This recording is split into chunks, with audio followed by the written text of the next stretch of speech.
with hosting, as I mentioned, if you host those large language models yourself and you need a GPU, you always have one instance up and running. So it's easy to do the base cost calculation, assuming you're not shutting down the instance because it takes time to deploy it again.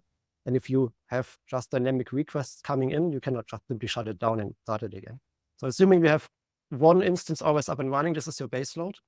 And from there, you have a very good starting point to compare it against your token-based billing. But it's not only the only consideration we have. We also need to take into consideration the number of parallel requests we're getting. So maybe one instance is not enough to serve your number of requests you receive in parallel. Maybe you need 2 instances. And then obviously you are directly in a different price range. There, obviously, we also have scaling. So it can scale up and scale down depending on the number of requests you're getting.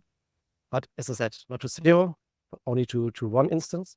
But this is how you usually do the cost estimation. You have the number of requests you're actually getting per second or per minute or per hour, whatever you're getting out of your system. And then you compare it to the costs you have when you're actually hosting the models yourself. And that's something which need to be done with every customer, because every customer has unique token input, output, and also unique number of requests you're getting. And you know whether it's live or batch, right? So if it's live and you have to keep that model up and running 24/7, just because you don't know when it's going to come, then hosting it is going to be a little bit more pricey than if you know that you're only utilize that every hour per day or 2 hours per day. The calculation will be different. Exactly. I'm a very big fan of just starting with the pay per token usage.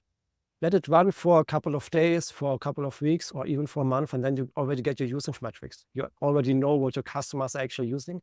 And after this first month of figuring out what the actual traffic is, how many input tokens, how many output tokens we have, it already showed how we can actually track this information. And from there, you can take it after 1 month and you can do a very clear calculation because you have grounded data. You know actually how your users using your large language model, and from there you can decide, are you going to a self-hosted version or do you continue using Llama as a managed service provided by AWS?